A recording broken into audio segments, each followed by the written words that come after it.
apologize for my back. What a day.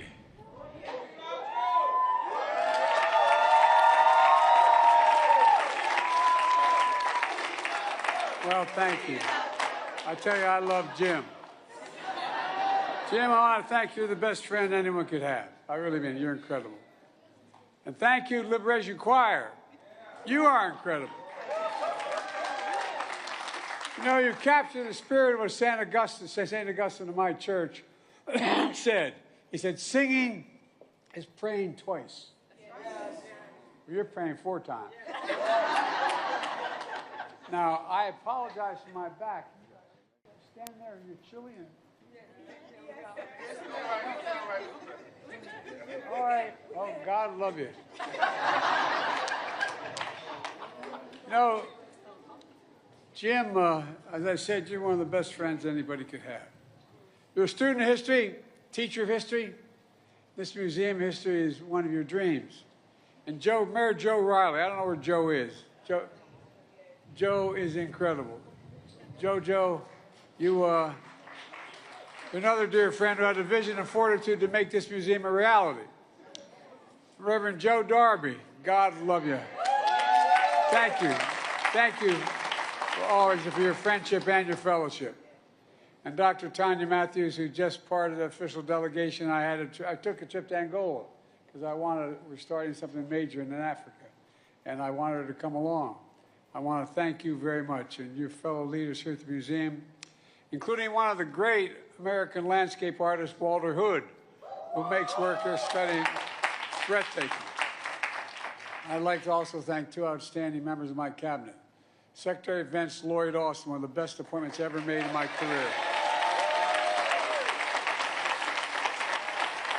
He's not only a warrior, he has a heart as big as his head. He's an incredible man.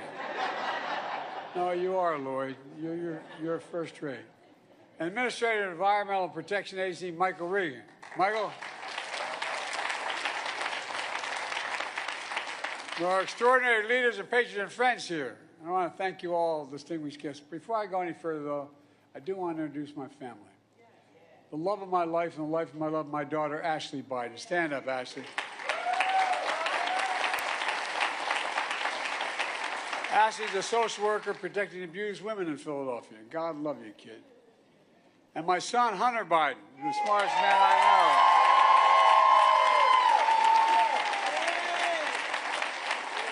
know. And my grandson, named after his uncle, Bo's not here, Bo Biden. And that beautiful lady sitting next to Hunter is his wife. And guess what? She's from South Africa.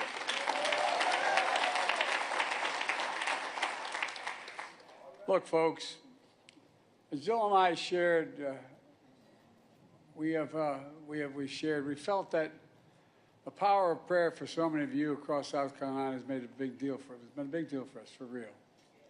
That's why at our last full day in office, we wanted to be here with you in South Carolina. We started this morning in church to reflect on the power of faith in God and each other and our democracy. Here at this museum, we reflect on the power of history, redeeming the soul of a nation. I'm honored to be here and just toured this sacred ground, just as I toured another museum last month in Angola. In the wind and the waves, we could hear them. We could hear them.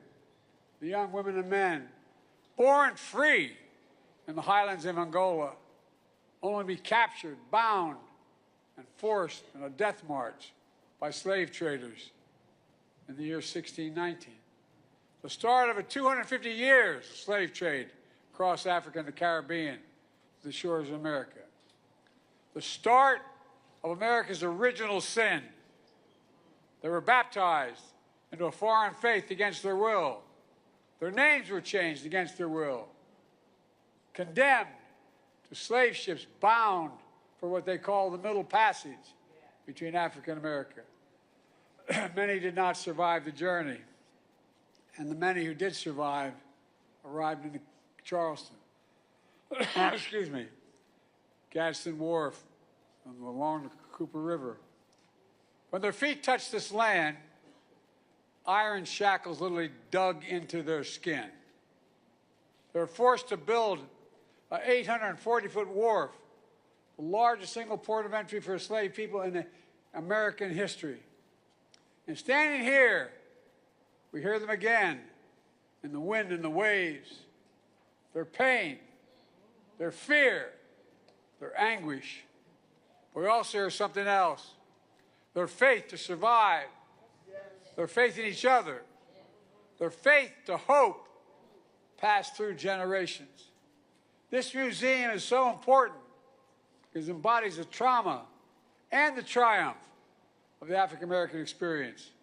And it embodies the truth that black history is American history. Yes,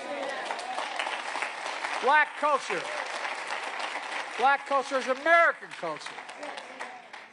And while there are those who want to erase history, some injustices are so heinous that they can never be buried, no matter how hard people try. We must know the good, the bad, and the truth about who we are. That's what great nations do. And we're a great nation. We're unique among nations. Our nation is not based on religion, ethnicity, or geography, or some ethnic component. We're the only nation in the world, the only one, history of the world, built on an idea. The idea was we're all created equal and deserve to be treated equally throughout our lives. Standing here, we know we've never fully lived up to that idea. But we've never walked away from it either.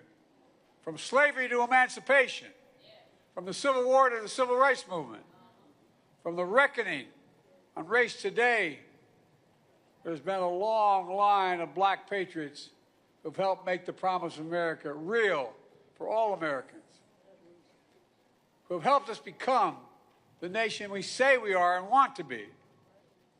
And as my presidency comes to an end, I know how it started because of this movement. As we celebrate his life this weekend, I think of the deep influence Dr. King had on me as I was a kid coming out of school. I think about the people I grew up with as a lifeguard in the East, they call the bucket in Wilmington, in the projects. I was the only white guard, lifeguard, 19 guards there because I wanted to be part of the community. That's the guys I played ball with. East side of Wilmington, there's a guy named Mouse. Mousy was a good man.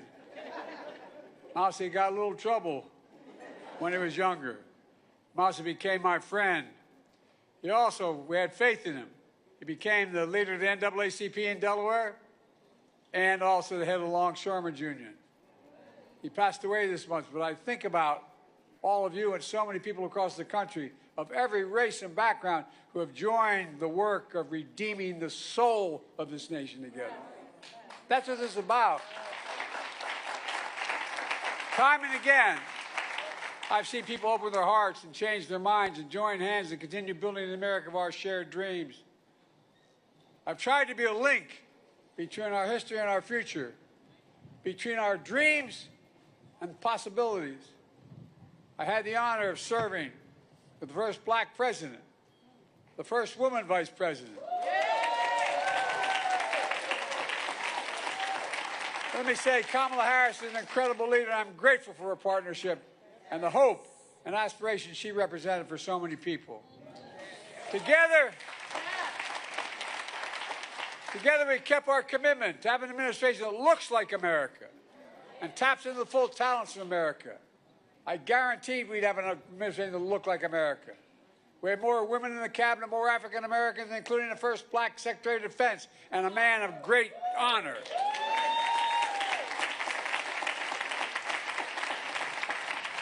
First black chairman of the Joint Chiefs of Staff.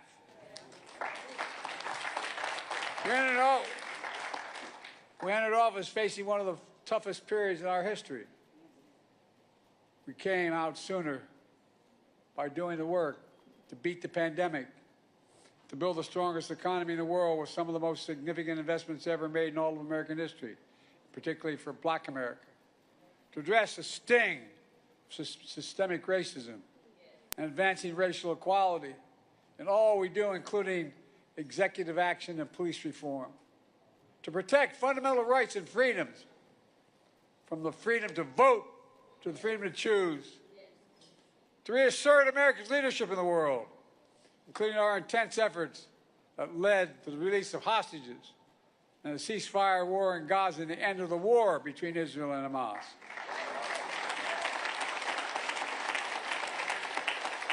A lot of people said we couldn't do it, but this community knew we could do it.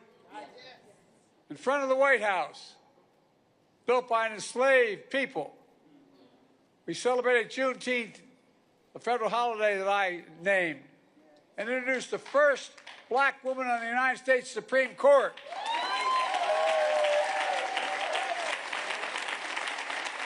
And by the way, she's smarter than those guys. A promise I made here in South Carolina, I can go on, but the point is, we're proving that by remembering our history, we can make history. We know the battle for the soul of America continues. In this moment of strength of our institutions and democracy, the presidency, the Congress, the courts, a free and independent press, and yes, our institutions and our communities like this museum, they matter more than ever. To tell the truth of our nation, to stand up to what my dad said the worst of all sins was the abuse of power. And ensure everyone gets a fair shot. That's what it's all about. To understand the journey of our democracy is difficult and ongoing, and the distance is short between peril and possibility. But we got to keep going. We owe it to all those who came before us here on these waters, and all those who are going to come after. Folks, there's so much we can do. We've got to stay involved. We've got to stay engaged. Let me close with where I started. My gratitude for all you've done for me. But most of all, for all you've done for our nation.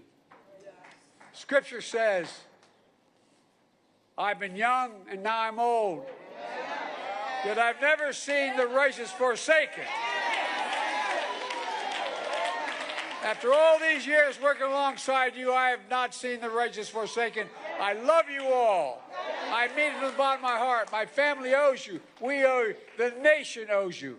May God keep the faith, and may God bless the souls of sacred place.